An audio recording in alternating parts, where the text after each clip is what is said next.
YG Mahendra sir அவர் உங்களுக்கு அடிக்கடி சொல்லக்கூடிய ஒரு அட்வைஸ், ஒழுங்கா பங்க்சுவலா வான்னு சொல்லுவாரு. அதுதான் என்னோட டிராபேக்.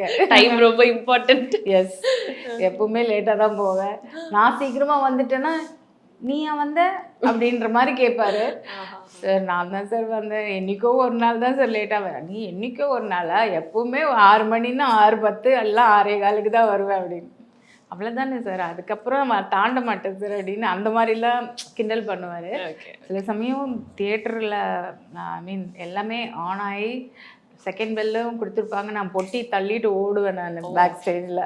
ஸோ அந்த மாதிரி எக்ஸ்பீரியன்ஸ்லாம் இருந்திருக்கு. எங்கேயும் கோவப்பட்டது இல்லைங்களா சார்? தெரியாம கேட்டுட்டா படலைன்னா அது தப்பு.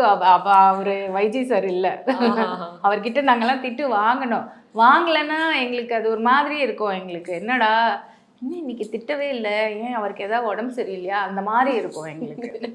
அந்த மாதிரி திட்டு வாங்கி நீங்க ஏதாவது மனமுடைந்து அழுதுருக்கீங்களா? நிறையா அழுதுருக்கீங்களா? அழுதுருக்கேன், நான் கோவப்பட்டிருக்கேன்.